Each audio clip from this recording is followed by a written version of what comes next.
अगर लक्ष्मण यादव अपने निकाले जाने के खिलाफ एक आंदोलन की तरह से सब कुछ दांव पर रखकर खुल करके विरोध कर सकता है, तो 700 लोग करते तो कितना बड़ा आंदोलन खड़ा होता। मेरिट की हत्या करके अपना कैडर भरने के लिए 96 वाले नंबर वाले को हटा करके आप 52 नंबर वाले को परमानेंट कर रहे हो, तो मेरिट कहां गई? आरक्षण का विरोध करते समय आपने तर्क दिया था कि विश्वविद्यालयों में मेरिट से कंप्रोमाइज नहीं होना चाहिए, इसलिए आरक्षण नहीं होना चाहिए। वो सारे लोग आज चुप हैं। जब 35 लाख 40 लाख देकर कोई नौकरी पा रहा है तो मेरिट कहां है? कोई विचारधारा में दीक्षित होकर के पर्ची पर नाम लिखवा कर आ रहा है और उसकी नौकरी लग जा रही है, जबकि उसके बहुत कम नंबर है, प्लेन एमए नेट है, किसी का रिश्तेदार है, तो मेरिट कहां है? किसी की पत्नी है, किसी की बेटी है, और केवल इस वजह से कोई नौकरी पा जाए कि वो उनके ताकतवर व्यक्ति के रिश्तेदार हैं और उनका सूची में नाम ऊपर से आ जाए, फिर मेरिट का क्या हुआ? विश्वविद्यालय का क्या होगा? अभी भी मैं सारे लोगों से अपील करता हूं, सड़क पर आइए और शिक्षा को बचाने के इन सवालों को लेकर उतर जाइए। आज किसी की सरकार है, कल किसी की सरकार होगी, और अगर विश्वविद्यालय सरकारों के गुलाम बन जाएंगे तो देश को रोशनी कौन दिखाएगा? लेकिन हमारी भी एक फितरत है कि अपने लोगों के खिलाफ हम नहीं बोल पाते।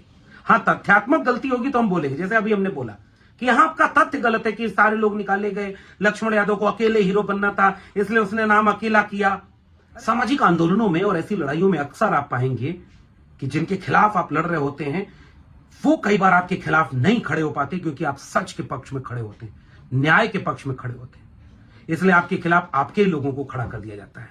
और मेरे अपने लोग हैं जो मेरे विरोध में, बहुत प्यारे लोग हैं, इतने मासूम हैं कि उनको पता ही नहीं किसका विरोध करना है किसका नहीं। अच्छा सोचिए ना, कोई एक व्यक्ति लड़ने आया और आप कह रहे हैं कि 700 क्यों नहीं, उनके बारे में क्यों नहीं बात करते? आपके मन में यह कभी नहीं आता कि वो 700 अपने बारे में क्यों नहीं बात करते? और ये जो मेरे लोग मेरे खिलाफ हैं, उनके लिए बस एक शेर पढ़ना चाहता हूं कि जीतने का ये हुनर भी आजमाना चाहिए, जंग गर भाई से हो तो हार जाना चाहिए। और ऐसे 700-800 लोग हैं दिल्ली विश्वविद्यालय में जो नौकरी से निकाले गए, लेकिन वो नहीं बोल रहे। और अगर वो नहीं बोल रहे, नहीं लड़ रहे, तो इसका गुनहगार बोलने वाला कैसे हो सकता है? हम तो लगातार ये अपील कर रहे हैं कि आप सब आइए, एक साझा लड़ाई है और इस साझा लड़ाई को लड़िए, लेकिन कोई नहीं बोल रहा, सब चुप हैं, क्योंकि बोलेंगे तो अगली बार कहीं इंटरव्यू देने पे नौकरी नहीं मिलेगी। यहां आपका तथ्य गलत है कि सारे लोग निकाले गए, लक्ष्मण यादव को अकेले हीरो बनना था इसलिए उसने नाम अकेला किया। अरे नहीं भाई, वो सारे लोग परमानेंट हो गए हैं, बाकी सब। मेरे कॉलेज फोन कर लो, जाकिर हुसैन दिल्ली कॉलेज, दिल्ली विश्वविद्यालय, वेबसाइट पर जाओ, नंबर मिलेगा, फोन करो, कॉलेज से पूछो कि बाकी कितने लोग निकाले गए। और फिलॉसफी डिपार्टमेंट में 3 लोग, जो आखिर में 3 नाम है, उनमें से सबसे आखिरी नाम जिस लेडी का, वो भी निकाल दी गई। अब अगर वो नहीं बोल रही, उनका नाम भी देखो, मैं यहां नहीं बोल रहा हूं। ये एक तरीका होता है किसी भी चीज को करने का। मैं अपने बारे में बोल सकता हूं और जिनसे मेरी लड़ाई है उनको एड्रेस कर सकता हूं, क्योंकि वो अथॉरिटी है। किसी तीसरे इंडिविजुअल का नाम ना तो मैं पब्लिक कर सकता, ना उनके बारे में बोल सकता हूं। ये अपने लोगों को जो आगे कर दिया जा रहा है। सपा के मंच पर चला गया लक्ष्मण यादव, मैं तो आरजेडी के मंच पर भी गया हूं, और मैं बसपा के भी मंच पर जाना चाहता हूं। बसपा का कोई ऐसा मंच दिखता ही नहीं जहां कोई मुझे बुलाए। आप लोगों में से कोई बुला सकता है तो बुलाइए, मैं शौक से जाऊंगा। हमारे लिए बहुत बड़ी चीज है बसपा। हम आरजेडी के मंच पर जाते हैं और फिर जाने वाले हैं, उनका भी प्रशिक्षण शिविर चल रहा है। हम सपा के मंच पर भी प्रशिक्षण शिविर में जाएंगे, हम कांग्रेस में भी जाते हैं, क्योंकि हम अभी एक को हराना चाहते हैं। दोस्तों, लगातार मेरे समर्थन में देश भर में आंदोलन हो रहे हैं। लोगों ने सरकारी कार्यालयों में ज्ञापन देना शुरू कर दिया है। देश के कई जिलों से तस्वीरें आ रही हैं, लोग सड़क पर उतरकर विरोध प्रदर्शन करना शुरू कर चुके हैं। मैं उन सारे लोगों को अपना सलाम पेश करता हूं और केवल यही कहना चाहता हूं, मेरी जिंदगी में ये एक बड़ा नुकसान है कि मुझसे मेरी कक्षाएं छीन ली। ऐसा लगता है कि पेड़ का तना नीचे से जड़ काट दी। लेकिन आपके इस जज्बे से, आप सबके समर्थन और प्रेम से हिम्मत मिलती है कि निजी नुकसान और निजी कुर्बानी को यूं ही न जाया होने दें। हक और अधिकार की लड़ाई, न्याय और सम्मान की लड़ाई, गलत के खिलाफ बोलने की लड़ाई आप सबके समर्थन से क्यों ना और मजबूत करें। और इसलिए कई दिन लगा मुझे संभलने में। बहुत आसान नहीं था इस बात को झेल पाना और कबूल कर पाना कि अब अगली सुबह से मैं अपनी कक्षाओं में नहीं जा पाऊंगा। अगली सुबह से मेरे हाथ में मेरे अटेंडेंस रजिस्टर नहीं होगा और मेरी आंखों के सामने मेरे प्यारे विद्यार्थी नहीं होंगे।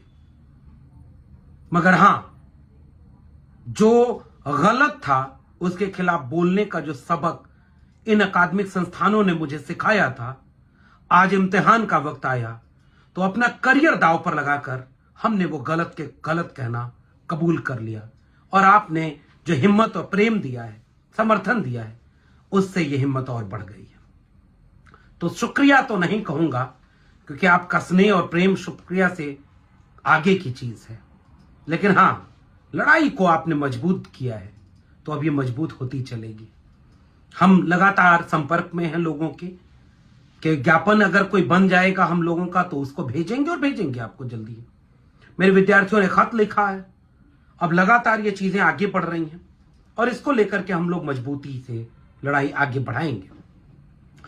दो बातें आई। एक तो ये आया, सोशल मीडिया पर लगातार आ रहा है कि आपका निष्कासन का जो पत्र आपने साझा किया था टर्मिनेशन का, उसमें बाकी लोगों के नाम क्यों हटा दिए? भाई, बाकी लोगों का नाम मैं सार्वजनिक नहीं कर सकता, वो एक वैध लेटर है और लोगों ने सार्वजनिक कर दिया कहीं से लाके। लेकिन मेरे ऊपर यह आरोप लग सकता है कि आप अपना नाम कर सकते हैं। और दूसरी सबसे बड़ी वजह है कि उनमें से सब बाकी नौकरी पा गए, सारे टर्मिनेट नहीं हुए हैं। ये एडहॉक से टर्मिनेशन लेटर है, तो जितने एडहॉक पर काम कर रहे हैं तो उन सबको एक लेटर में टर्मिनेट किया जाएगा। और दूसरे लेटर में जो रिजल्ट बनना चाहिए था, जो बाकी कॉलेजेस में आता है, वो रिजल्ट जाकिर हुसैन कॉलेज के हिंदी विभाग का आया ही नहीं। और मैं पूछना चाह रहा हूं कि आपने वो रिजल्ट पब्लिक क्यों नहीं किया? अभी तक नहीं किया। वो आपके और इस आंदोलन के डर से नहीं किया। तो जितने लोग मेरे अलावा उस सूची में थे, उनमें फिलॉसफी डिपार्टमेंट की एक लेडी हैं, उनका भी नौकरी छीन ली गई। अब लेकिन वो नहीं बोल रही तो इसका दोषी तो मैं नहीं हूं, उनको बोलना चाहिए और उनके बारे में मैं नहीं बोल सकता। मैं अपील कर सकता हूं कि जो सैकड़ों लोग निकाले गए वो लोग भी साथ आए, बोले, लड़े और हम मिल करके लड़ेंगे। लेकिन अगर कोई नहीं आ रहा है तो इसका दोषी मैं नहीं हूं। लेकिन मेरे डिपार्टमेंट के अगर 5 लोग नौकरी पर थे एडहॉक के, और उस टर्मिनेशन लेटर में शुरू के जो 5 लोग हैं वो हिंदी विभाग के हैं, जो बाद में पब्लिक हुआ है, और उन 5 में से 4 परमानेंट उसी कॉलेज में हो गए। एक आध बार मेरे कॉलेज का प्रिंसिपल का नंबर लेकर घुमाइए ना, मेरे कॉलेज का नंबर लेकर के मिलाइए फोन, पूछिए कि बाकी लोगों को लक्ष्मण यादव क्यों नहीं बोल रहे। भैया, बाकी लोग परमानेंट हो गए तो मैं कैसे बोलूं? वो सारे लोग नौकरी पा गए। वहां तो ये बोला गया ना कि भाई एक आदमी को निकालो, इसको नौकरी से बाहर करो, बाकी आप जिसको चाहे उसको रख लो। तो हमारे सारे लोग मिलकर के सारे लोगों की नौकरी बचा लेते हैं, और वो नौकरी बच गई। तो इसलिए टर्मिनेशन लेटर में इन 2 वजहों से कि बाकी की सार्वजनिक जानकारी सार्वजनिक नहीं कर सकते और अपना किया, और बाकी दूसरी वजह यह है कि सारे परमानेंट हो गए, सब परमानेंट हो गए। अब तो सबके नाम पब्लिक हैं। मैं कह रहा हूं फिलॉसफी डिपार्टमेंट में जो सबसे आखिरी नाम है वो लेडी भी नौकरी से निकाल दी गई, लेकिन अब निकालने के बाद नहीं बोल रही है। और ऐसे 700-800 लोग हैं दिल्ली विश्वविद्यालय में जो नौकरी से निकाले गए लेकिन वो नहीं बोल रहे। और अगर वो नहीं बोल रहे, नहीं लड़ रहे, तो इसका गुनहगार बोलने वाला कैसे हो सकता है? हम तो लगातार ये अपील कर रहे हैं कि आप सब आइए, एक साझा लड़ाई है और इस साझा लड़ाई को लड़िए, अपने साथ हुए अन्याय के खिलाफ बोलिए। आप भी मेरे साथ सवाल पूछिए कि आपको क्यों निकाला गया, लेकिन कोई नहीं बोल रहा, सब चुप है, क्योंकि बोलेंगे तो अगली बार कहीं इंटरव्यू देने पे नौकरी नहीं मिलेगी। और ये सबसे बड़ा सच है। इसलिए मैं जिद भी नहीं, जबरदस्ती भी नहीं कर सकता कि नहीं आप भी आइए लड़िए। तो ये पूरा पहलू है, इसको कायदे से समझा जाए। देखिए, अगर मेरी लड़ाई से, मेरे नाम से, मेरे आंदोलन से, बाकी लोगों के समर्थन और प्यार से अगर किसी को पीड़ा है निजी तौर पर, तो मैं उस पीड़ा का सम्मान करता हूं। आप मेरा विरोध कर सकते हैं और करना चाहिए, लेकिन कम से कम जब विरोध करें तो तैयारी कर लें। सामाजिक आंदोलनों में और ऐसी लड़ाइयों में अक्सर आप पाएंगे कि जिनके खिलाफ आप लड़ रहे होते हैं वो कई बार आपके खिलाफ नहीं खड़े हो पाते, क्योंकि आप सच के पक्ष में खड़े होते हैं, न्याय के पक्ष में खड़े होते हैं। इसलिए आपके खिलाफ आपके ही लोगों को खड़ा कर दिया जाता है। लेकिन हमारी भी एक फितरत है कि अपने लोगों के खिलाफ हम नहीं बोल पाते। हां, तथ्यात्मक गलती होगी तो हम बोलेंगे, जैसे अभी हमने बोला कि यहां आपका तथ्य गलत है कि सारे लोग निकाले गए, लक्ष्मण यादव को अकेले हीरो बनना था इसलिए उसने नाम अकेला किया। अरे नहीं भाई, वो सारे लोग परमानेंट हो गए हैं, बाकी सब। मेरे कॉलेज फोन कर लो, जाकिर हुसैन दिल्ली कॉलेज, दिल्ली विश्वविद्यालय वेबसाइट पर जाओ, नंबर मिलेगा, फोन करो, कॉलेज से पूछो कि बाकी कितने लोग निकाले गए। और फिलॉसफी डिपार्टमेंट में 3 लोग, जो आखिर में 3 नाम है, उनमें से सबसे आखिरी नाम जिस लेडी का, वो भी निकाल दी गई। अब अगर वो नहीं बोल रही, उनका नाम भी देखो, मैं यहां नहीं बोल रहा हूं। ये एक तरीका होता है किसी भी चीज को करने का। मैं अपने बारे में बोल सकता हूं और जिनसे मेरी लड़ाई है उनको एड्रेस कर सकता हूं, क्योंकि वो अथॉरिटी है। किसी तीसरे इंडिविजुअल का नाम ना तो मैं पब्लिक कर सकता, ना उनके बारे में बोल सकता हूं। कल को वो कह दें कि आपने मेरा नाम कैसे ले लिया। तो ये टेक्निकल चीजों को जरा समझा करिए। जो जिस अथॉरिटी से क्वेश्चन हमें करना है, उस अथॉरिटी से हम सवाल कर सकते हैं। और इसलिए हम दिल्ली विश्वविद्यालय से सवाल करते हैं, अपने कॉलेज के प्रिंसिपल से सवाल करते हैं, क्यों निकाला। बाकी सब परमानेंट हो गए तो तथ्य गलत मत रखा करिए। और फिर से कह रहा हूं कि अकेले कौन हीरो बनना चाहेगा। कोई और आए, मुझसे ज्यादा अच्छे से आंदोलन करे, मुझसे ज्यादा तीखा सवाल करे, मुझसे बड़ा हीरो बन जाए। सवाल हीरो बनने का नहीं है, सवाल न्याय की लड़ाई के लड़े जाने का है। 700 से 800 लोग जो दिल्ली विश्वविद्यालय से निकाले गए, वो क्यों चुप हैं, इसे आप भी समझिए और आप भी पूछिए। और मैं अभी चाहता हूं कि लड़ाई केवल मेरी नहीं, उन 700-800 लोगों की भी लड़ाई है। उन सारे लोगों को क्यों निकाला गया, ये इसका जवाब दे विश्वविद्यालय प्रशासन। साझा लड़ाई है ये। लेकिन अगर कोई और नहीं लड़ रहा है तो इसका दोषी मैं नहीं हूं। मैं उनके हिस्से की भी लड़ाई लड़ने की कोशिश करूंगा। इस पहलू को समझे। और क्यों इंटरव्यू बोर्ड में बोला गया कि डॉक्टर लक्ष्मण यादव को निकालना है, चाहे बाकी सबको परमानेंट कर दो, और यही हुआ है, बाकी सब परमानेंट हो गए। तो इस तरह से ये लड़ाई अब आगे बढ़ेगी और शिक्षा को बचाने की, शिक्षा को एक विचारधारा के रंग में रंगे जाने के खिलाफ, शिक्षा को एक कैडर प्लेसमेंट सेंटर की तरह कैंपसेस को बना देने के खिलाफ, ये जो इंटरव्यू का पूरा प्रोसेस है इसके खिलाफ, इस तरह के पूर्वाग्रह के खिलाफ, इस तरह की मेरिट की जा रही हत्या के खिलाफ, इस लड़ाई को हम आगे ले जाएंगे। शिक्षा के बेचे जाने की इस लड़ाई को आगे ले जाएंगे और सवाल करेंगे पूरे देश के हुक्मरानों से कि आप जवाब दें। तो ये एक बड़ा मोड़ है। आज जवाहरलाल नेहरू विश्वविद्यालय अपने यहां कह रहा है कि अगर आप कैंपस के भीतर आंदोलन, प्रतिरोध सभा करेंगे तो 20,000 रुपए जुर्माना देना पड़ेगा। दिल्ली विश्वविद्यालय में आप आंदोलन प्रतिरोध नहीं कर सकते। डॉक्टर रितु किसी तरह बैठी हुई हैं, उनके साहस और जज्बे को सलाम करता हूं। मैं उस मंच पर 2-3 बार जा चुका हूं, फिर जाऊंगा। साझा मिलकर लड़ेंगे। हम सबकी लड़ाई एक है। हां, उनका मुद्दा थोड़ा अलग है, मेरा मुद्दा अलग है, लेकिन अन्याय दोनों के साथ हुआ है, इसलिए हमारी लड़ाई साझा है। डॉक्टर रितु को जातिवादी उत्पीड़न का शिकार किया गया। उनके खिलाफ जिन बच्चों से कंप्लेन कराई गई, उन बच्चों का कोई एकेडमिक रिकॉर्ड ही नहीं है। वो उस स्कूल, उस कॉलेज में बच्चे वो हैं ही नहीं। और जातिवादी प्रिंसिपल ने जातिवाद के आधार पर डॉक्टर रितु को निकाल दिया। इसलिए डॉक्टर रितु करेंगे, हम नौकरी नहीं, न्याय चाहिए। और मुझे निकालने के लिए पूरी वैधानिक प्रक्रिया अपनाई गई। कोई आधार नहीं, कोई ठोस वजह नहीं। केवल इंटरव्यू में चंद खुदा बन के बैठे लोग कहते हैं ऊपर से नाम आया है। दिल्ली विश्वविद्यालय में पैसे का आरोप लग रहा है। मैं बार बार कह रहा हूं, देश भर के बाकी लोग क्या इस बात के लिए चिंतित नहीं होंगे कि आपके विश्वविद्यालयों में लाखों रुपए दे करके नौकरियां ली जा रही हैं और इस पर आप कोई सवाल नहीं पूछ रहे सरकारों से? आप कोई दबाव नहीं बना पा रहे? कैडर भरा जा रहा है एक विचारधारा के लोगों को। रोज शाम को वहां हाजिरी होती है। अगर आप रोज नहीं आ रहे तो अगले नौकरी में आपको परमानेंट नहीं किया जाएगा। ये सवाल है मेरा। नियुक्तियां इंटरव्यू के नाम पर हो रही हैं, टोटली फ्रॉड नियुक्तियां हो रही हैं। एकदम से विश्वविद्यालय को बर्बाद करने के लिए सारे काम किए जा रहे हैं। तो ये सवाल मेरा है और इसलिए एक बड़ी क्रांति की जरूरत इस देश में है। अब एकेडमिक इंस्टीट्यूशन में आप आंदोलन प्रतिरोध नहीं कर सकते, सभा नहीं कर सकते, फिर विश्वविद्यालय किस बात के? ग्लोबल नॉलेज का मतलब क्या रहा? और इसलिए हम लगातार सवाल उठा रहे हैं कि विश्वविद्यालयों को बचाने की एक लड़ाई का आगाज होना चाहिए। शिक्षा को बचाने की एक लड़ाई का आगाज होना चाहिए। अभी भी मैं सारे लोगों से अपील करता हूं, सड़क पर आइए और शिक्षा को बचाने के इन सवालों को लेकर उतर जाइए। आज किसी की सरकार है, कल किसी की सरकार होगी। और अगर विश्वविद्यालय सरकारों के गुलाम बन जाएंगे तो देश को रोशनी कौन दिखाएगा? मेरिट की हत्या करके अपना कैडर भरने के लिए 96 वाले नंबर वाले को हटा करके आप 52 नंबर वाले को परमानेंट कर रहे हो, तो मेरिट कहां गई? आरक्षण का विरोध करते समय आपने तर्क दिया था कि विश्वविद्यालयों में मेरिट से कंप्रोमाइज नहीं होना चाहिए, इसलिए आरक्षण नहीं होना चाहिए। वो सारे लोग आज चुप हैं। जब 35 लाख 40 लाख देकर कोई नौकरी पा रहा है तो मेरिट कहां है? कोई विचारधारा में दीक्षित होकर के पर्ची पर नाम लिखवा कर आ रहा है और उसकी नौकरी लग जा रही है, जबकि उसके बहुत कम नंबर है, प्लेन एमए नेट है, किसी का रिश्तेदार है, तो मेरिट कहां है? किसी के पत्नी है, किसी की बेटी है, और केवल इस वजह से कोई नौकरी पा जाए कि वो उनके ताकतवर व्यक्ति के रिश्तेदार हैं और उनका सूची में नाम ऊपर से आ जाए, फिर मेरिट का क्या हुआ? विश्वविद्यालय का क्या होगा? इस बड़े सवाल को लेकर के मैं लगातार आंदोलित हूं और आप सबसे गुजारिश कर रहा हूं कि हम कोई पार्टी, कोई संगठन नहीं है, इसलिए आपको जो समझ में आए आप वो करिए। खुला है ये मंच, एक आंदोलन की जरूरत है इस देश को, जहां जो समझ में आया करिए, जिससे सवाल पूछ सकते पूछिए, इस मुद्दे को खड़ा करिए।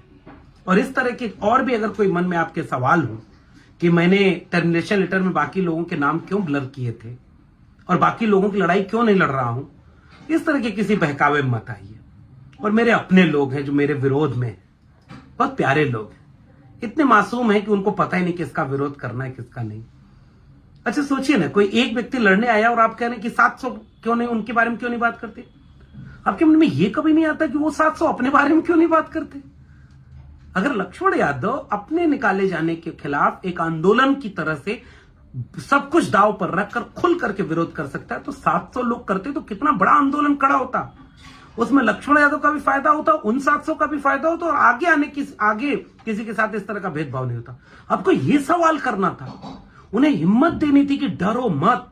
जिसे मैं बार बार उनसे अपील कर रहा हूं कि मत डरो, सामने आओ, पत्र लिखो, सवाल पूछो, देश के नाम पत्र लिखो, अपने बयान दो, अपने एकेडमिक रिकॉर्ड को पब्लिक करो और कहो कि आप किसी साजिश के शिकार हुए, आप न बिके, आप न झुके, या आपके साथ क्या अन्याय हुआ ये पूछो तो। और अगर नहीं पूछ रहे तो इसके दोषी तो लक्ष्मण यादव नहीं होंगे। और अगर आप ऐसा मार रहे हैं तो प्रणाम है आपको, हम आपसे नहीं लड़ सकते। इतना बड़ा दुश्मन हमारे सामने खड़ा है, वही बहुत है लड़ने के लिए। ये अपने लोगों को जो आगे कर दिया जा रहा है, सपा के मंच पर चला गया लक्ष्मण यादव, मैं तो आरजेडी के मंच पर भी गया हूं, और मैं बसपा के भी मंच पर जाना चाहता हूं। बसपा का कोई ऐसा मंच दिखता ही नहीं जहां कोई मुझे बुलाए। आप लोगों में से कोई बुला सकता है तो बुलाइए, मैं शौक से जाऊंगा। हमारे लिए बहुत बड़ी चीज है बसपा। हम आरजेडी के मंच पर जाते हैं और फिर जाने वाले हैं, उनका भी प्रशिक्षण शिविर चल रहा है। हम सपा के मंच पर भी प्रशिक्षण शिविर में जाएंगे, हम कांग्रेस में भी जाते हैं, क्योंकि हम अभी एक को हराना चाहते हैं। ये पॉलिटिकल है और सोशल और कल्चरल मूवमेंट फूले अंबेडकर पेरियार का है और वो लगातार चलता रहेगा। इसलिए इस तरह के किसी भी भ्रम, छलावे और धोखे में ना आए। कोई एक व्यक्ति कोई आंदोलन नहीं खड़ा कर सकता। एक व्यक्ति अकेले हीरो बन रहा है तो इसका मतलब ये नहीं कह रहे कि वो बाकी आप लोग मत बनो, चुप रहो, मैं डरा दिया हूं, मैं धमका दिया हूं। अरे नहीं भाई, व्यक्ति का सवाल ही नहीं है, ये सवाल एक बड़ी लड़ाई का है। इसलिए फिर से मैं गुजारिश कर रहा हूं, वो जो 700-800 लोग दिल्ली विश्वविद्यालय के निकाले गए, आप सब सामने आओ, और देश भर में जितने ठेके पर शिक्षक रखे गए वो सामने आए। वो आओ, एक मिल करके एक कोई बड़ा आंदोलन खड़ा करें, और आप नेता बनो, मैं आपके पीछे खड़ा होकर के मेहनत करूंगा। और कोई अगर और नहीं लड़ रहा है तो इसका दोष लक्ष्मण यादव को मत दो। और ये जो मेरे लोग मेरे खिलाफ हैं, उनके लिए बस एक शेर पढ़ना चाहता हूं कि जीतने का ये हुनर भी आजमाना चाहिए, जंग गर भाई से हो तो हार जाना चाहिए। आप मेरे खिलाफ हैं, शौक से रहें, हम आपके खिलाफ नहीं बोलेंगे, हम आपके कोई टिप्पणी नहीं करेंगे, क्योंकि हम जिनके खिलाफ हैं वो बहुत ताकतवर लोग हैं, और अगर उनको हम नहीं हरा पाए, रोक नहीं पाए, तो ना आप बचेंगे ना हम बचेंगे। इसलिए मैं आपको इग्नोर करता हूं, मैं आपको माफ करता हूं। जितने मेरे विरोध में लिख रहे हैं सबको मैं माफ करता हूं। सबसे यही कामना करता हूं कि अगर कभी मुझे लगे कि मैं सही लड़ाई लड़ रहा हूं तो साथ दीजिएगा, या आप आइएगा नेतृत्व करने, मैं आपके पीछे खड़ा रहूंगा।